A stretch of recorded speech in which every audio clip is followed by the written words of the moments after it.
back, everyone. My name is Kat Wendorf, and this is The Mat. We're in the midst of Why is God Laughing at Me by Deepak Chopra. Today we're going to take off in Chapter 2. The next morning, Payback jumped on the bed and started licking Mickey's face. Payback was a miniature Doberman. Mickey's ex-wife Dolores had named her Daisy. But after Mickey won the dog in the divorce, he renamed her Payback. That way, when people asked if the dog was a he or a she, Mickey could say, "Payback's a bitch." Anyway, Dolores might be gone, but the Doberman still loved him. The dog began whining now, her eyes fixed on Mickey's face, demanding her morning walk, or did she sense something different about him? "Don't worry, baby," Mickey whispered in her ear. "Nothing's wrong, I promise." Payback whipped around and nipped his hand. She was the nervous type. A few minutes later, Mickey was leaning against the kitchen counter, talking on the phone. "Dump everything from my dad's apartment. Give it away. I don't want any of it."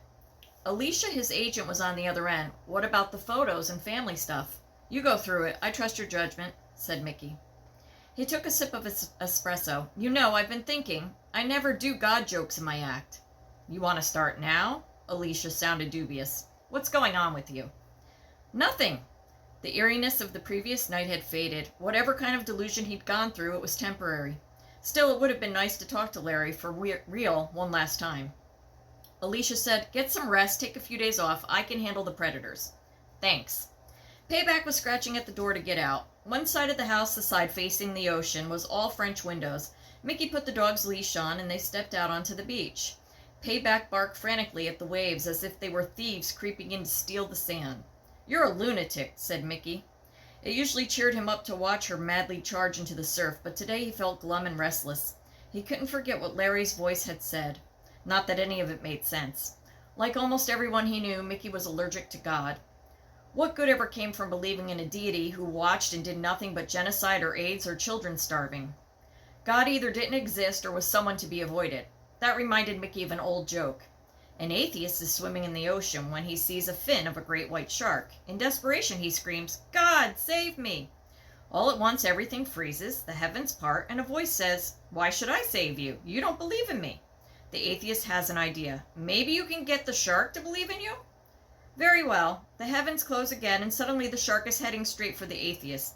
All of a sudden, the shark stops and puts its fins together. It begins to pray. The atheist is amazed. It worked! The shark believes in God. Just then he hears the shark muttering, "Oh Lord, make us thankful for the food we are about to receive." Now Mickey noticed a stranger coming toward him. He wasn't a jogger or a swimmer or a fisherman, the types one usually sees at the beach. The stranger walked slowly and steadily in Mickey's direction. With the morning sun behind him, he was only a silhouette. When he got closer, Mickey could make out a tall, olive-skinned man, maybe mid-30s, with a spade beard, dressed in khakis and a blue shirt. The man stopped directly in front of Mickey. "You have something for me?" he said. Mickey, taken aback, mumbled, "I don't think so." "I'm usually right about these things," the man said. "Check your pockets." His physical presence was intimidating. Mickey thought he looked like a Spanish conquistador without the armor, but his voice was reassuring. "What would be in my pockets?" Mickey asked. "A clue." The conquistador waited. Clearly there was no brushing him off, so Mickey reached into the pockets of his jogging pants and he pulled out a folded piece of paper. "Want me to read it for you?" the conquistador asked. "No, I can do it." As Mickey unfolded the paper, which had writing on one side, he said, "Mind telling me your name?" "Francisco. And I know yours. What does the note say?" The fact that a perfect stranger would recognize him wasn't surprising to Mickey, so he read what was written on the piece of paper. "I tell many lies, but am always believed. If the worst happens, I'll be greatly relieved. On the day you were born, I poisoned your heart. I'll still be there on the day you depart." The ominous riddle was penned in a small, precise cursive. Francisco nodded as if it was the clue he had been expecting. "Now we know where to start," he said. "Start what?" Mickey asked. "The process," Francisco replied with some satisfaction. "You've been chosen. Not that it shows to look at you. That's okay. It almost never does." Mickey shook his head. "I don't want to be chosen." "Why not?" "Because I like my life the way it is," Mickey wanted to say, but he wasn't at all sure that was true, so he said instead, "My father just died. I'm not in a space where I can handle this." "You mean Larry?" said Francisco. "Who do you think sent the note?" Mickey's mouth went dry. How do you know Larry? Doesn't matter. You received a clue. That's very, very unusual. You should be grateful. Francisco fixed Mickey with a look. Don't faint on me, he said. Take some slow, deep breaths. Mickey did as he was told. When he was sure he wasn't going to pass out, he said, Are you going to take me away someplace? His trepidation made the tall stranger laugh. No, nothing like that. First we're going to answer the riddle, then we'll see where it takes us. I don't have an answer, said Mickey. You're too nervous to think straight, said Francisco. Woo. Who wouldn't be? He took the paper from Mickey's hands and considered it briefly. Then he wrote the word on it with a pencil from his pocket. When he handed the note back, the word turned out to be fear. That's the answer, Mickey said. Francisco nodded. It fits every line. He recited the riddle, this time with the answer in place.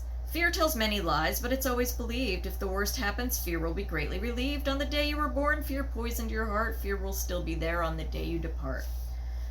Don't look so disappointed, Francisco said. We're going to make you fearless. I don't want to be, said Mickey, regretting that he'd even let the stranger give him the paper. You have to give the process a chance. Why? Frankly, the thing here makes me the most nervous is you, said Mickey.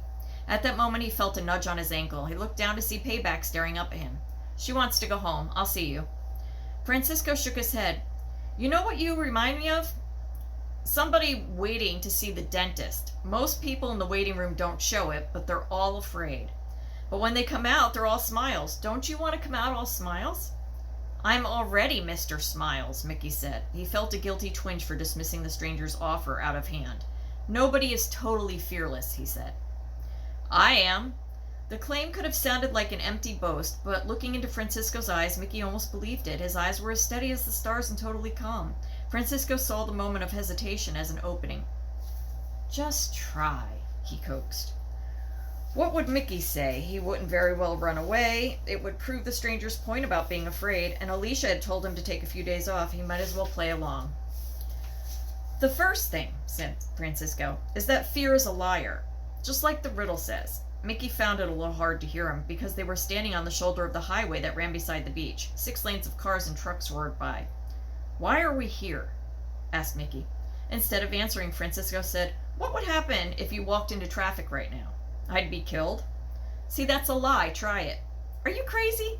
Francisco shook his head. Step off the curb. You're safe. It's a parking lane.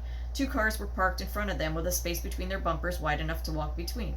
Mickey stepped off the curb, but he felt uneasy. Where is this going? Don't ask questions. Keep walking. Mickey edged closer to the stream of traffic. He stopped at the edge of the parked cars. Go on, Francisco urged. Walk around to the front door as if you were going to unlock it. Mickey did as he was told. Now face the traffic and walk into it. This guy is crazy, Mickey thought. You'll never be fearless until you try, said Francisco. What the hell? Mickey waited until he saw a gap in the traffic, and he stepped into the road. As he braced himself for another step, he heard the sound of a blaring horn. Out of nowhere, a panel truck was barreling down on him. Instantly, he jumped back, and the van whooshed by. The driver glared at him as he passed. Mickey hurried back to the curb. So what was that supposed to prove? It proved that you just couldn't get yourself killed. You jumped back just in time. Why? Because your body acts on instinct. Where there's danger, it moves to escape. Mickey's heart was pounding from his close call, and it was hard to listen to what the tall stranger was saying. I still could have been killed, he insisted. No, that's just your fear talking. Try again. Make yourself walk into traffic. You won't get hit. Your body won't let you. It knows how to take care of itself. Mickey certainly wasn't going to step into traffic again, but he imagined himself edging into the stream of cars and knew Francisco was right. The impulse to jump back would be overwhelming. What if you're right? I don't see where this has to do with fear being a liar. Francisco said, Fear tells you all that you aren't safe, but you are. Thinking that you aren't safe is an illusion. If you believe in an illusion, you're buying into a lie. Francisco didn't give Mickey a chance to object. You're going to tell me all the reasons I'm wrong? He went on. Try to think of why I might be right. This was harder than it looked. Suddenly, Mickey's mind was filled with all the things he worried about most. Cancer, the drunk driver swerving into Mickey's lane and hitting him head-on, the gangbanger on a spree, spraying the street with bullets, carjacking, home invasion. He forced his mind to stop. See what you're doing? Said Francisco. You're imagining things. They're not so imaginary, said Mickey. Yes, they are. Fear's main tactic is to make illusions seem real. But imagined pain isn't the same as real pain. Imagined death isn't real death. When you give in to fear, you're either projecting it into the future or reliving the past. Here and now, you are safe. While fear is trying to convince you that it's real, what's really happening is that you lose touch with the present. The world turns into one big dentist waiting room with everyone anticipating the next thing that hurts. Sometimes the dentist does hurt, Mickey said. So you're saying that fear helps it hurt less? I don't think so. If everybody is afraid in the waiting room, but only 5% wind up feeling pain in the chair, then fear is pointless 95% of the time. Fear is a terrible predictor of the future. In fact, nothing is unreliable as fear, and yet people rely on it over and over again. Francisco saw that he was making an impression. That's good. Your mind's beginning to relax, he said.